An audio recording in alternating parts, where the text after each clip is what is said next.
Masa ibu bapaknya Rasulullah masuk ke dalam neraka?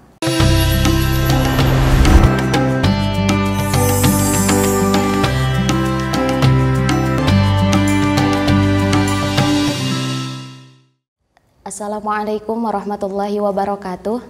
Mohon maaf sebelumnya saya izin bertanya, apakah kedua orang tua Rasulullah akan masuk ke dalam surga, sedangkan beliau wafat sebelum Rasulullah diangkat menjadi seorang Rasul?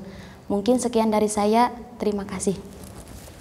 Waalaikumsalam warahmatullahi wabarakatuh. Bismillah, alhamdulillah, wassalatu wassalamu ala rasulillah. Untuk pertanyaan selanjutnya, apakah kedua orang tua Rasulullah akan masuk ke dalam surganya Allah, sedangkan kedua orang tuanya Rasulullah pada saat itu sudah meninggal, yang mana Rasulullah masih di dalam keadaan sangat kecil ya. Bahkan ayahnya Rasulullah meninggal ketika Rasulullah berada di dalam kandungan ibunya Siti Aminah ya. Dan ibunya juga meninggal di dalam keadaan Rasulullah masih kecil. Jadi sangat jauh sekali ketika Rasulullah diangkat menjadi seorang Rasul pada umur 25 tahun begitu ya. Lantas ada pertanyaan, apakah ibunya akan masuk surga? Kalau saya sendiri merasa tidak tega orang yang bertanya seperti itu. Di dalam kitab-kitab, ada di dalam komentar Al-Hafidh Imam Ar-Razi, ataupun ada di dalam menurut Imam Ibnu Hajar dan juga oleh Imam Suyuti, ada di dalam kitab-kitabnya. Ada di dalam keterangan di dalam Isadur Rafiq pada Sarah Sulam Taufik. Kalimat tersebut cukup senada ya dengan penjelasan ada di dalam kitab Nurul Dhalam.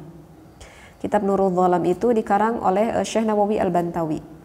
Syekh Nawawi Al-Bantawi yang mana di pesantren-pesantren sangat banyak sekali dikaji karya-karya Syekh Nawawi Al-Bantawi. Di antaranya ada di dalam Nurul Dhalam pun ada. Nurul Dhalam bi Syarh Aqidatul Awam. Di sana pernah dijelaskan seperti ini. Akan saya baca kutipannya sedikit tetapi tidak banyak ya.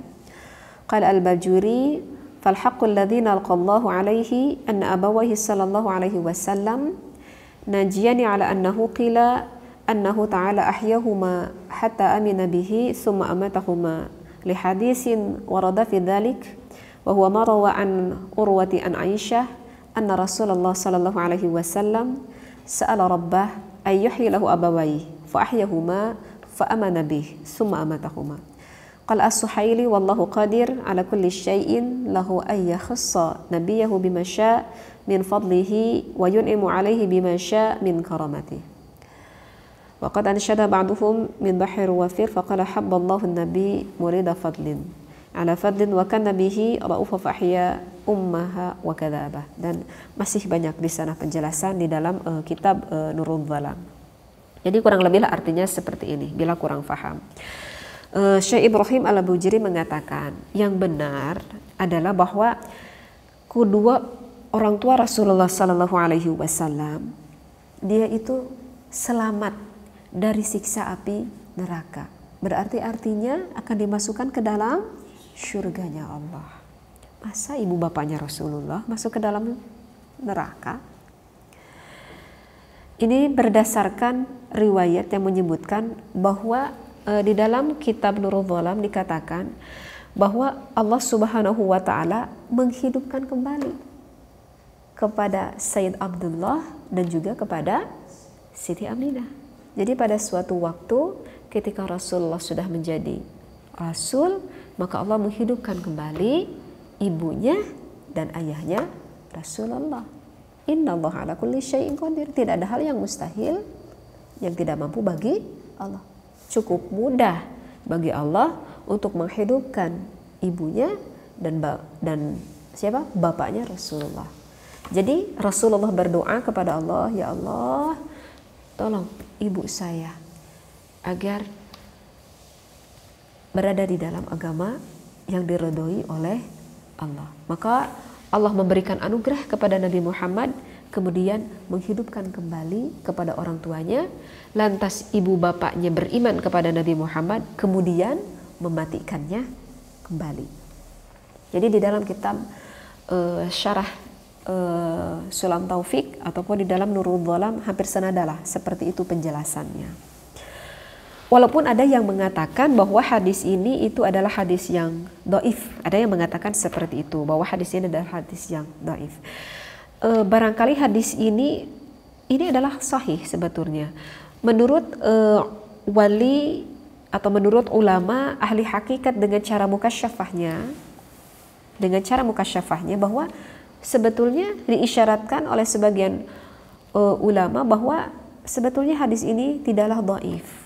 Menurut hakikat mukasyafah bahwa hadis ini adalah sahih.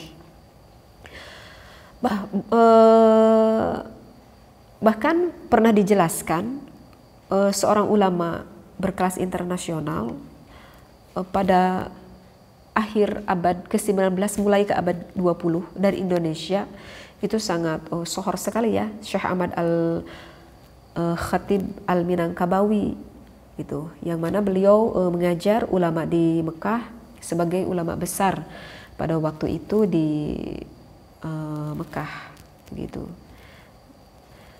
Jadi menurut beliau bahwa ibu bapaknya itu termasuk ke dalam golongan zaman fatrah gitu. Walaupun terkait ahli fatrah para ulama itu berbeda silang pendapat. Pada kelompok pertama mengatakan bahwa kehadiran Rasul yang mana saja sekalipun Nabi Adam alaihi salam yang jauh sekali dari Nabi Adam kepada kaum masyarakat musyrik Mekah, maka itu sudah cukuplah dakwah pada saat itu. Tetapi kelompok kedua mengatakan bahwa pada waktu itu ibu bapaknya kan berada di daerah Mekah, maka itu termasuk golongan ahli fatrah, artinya adalah yang terbebas dari hukum. Kan waktu itu ketika Nabi Isa alaihi salam Allah angkat ke langit, kemudian di sana tidak ada nabi sesudah Nabi Isa alaihi salam. Kepada turunnya Nabi Muhammad sallallahu alaihi wasallam itu sangat jauh, kurang 600 lebih mungkin ya. Sekarang 2020 lebih ya. Sedangkan tahun Hijriah 1400 lebih. Jadi kurang lebih zaman fatrah itu 600 lebih tahunan lah gitu. Sehingga selama 600 tahun tidak ada hukum.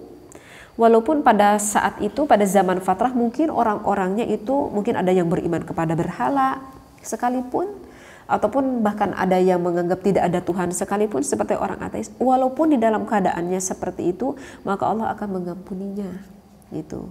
Karena apa? Karena sudah tidak ada lagi hukum pada saat itu, sehingga Allah memberikan kepada orang-orang yang hidup di zaman fatrah tersebut semuanya itu diampuni oleh Allah Subhanahu wa taala. Berarti ibunya dan juga ayahnya Rasulullah pun hidup di zaman fatrah seperti itu gitu.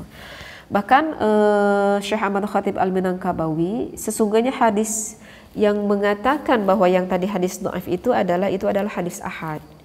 Yang mana jika ada hadis ahad yang mengatakan hadis itu hanyalah satu orang, maka itu tidak boleh bertentangan dengan dalil qat'i. Apa dalil qat'i? Yaitu Al-Quran, dalil qat'i. Ada di sana di dalam surat Al-Isra pada ayat ke-15, wa ma kunna mu'adzabina hatta nab'atsa rasula. Kami tidak akan menyiksa seseorang sebelum kami mengutus seorang rasul. Ada di dalam surat Al-Isra pada ayat 15 begitu. Jadi di dalam kitab Kifayatul Awam pun dikatakan bahwa di zaman ahli fatrah ya semuanya Allah mengampuni orang-orang tersebut. Bahkan saya pernah bahkan di dalam kitab Al-Barzanji pun kan ada dikatakan bahwa apa tuh min sifahil jahiliyah, ada seperti itu ya.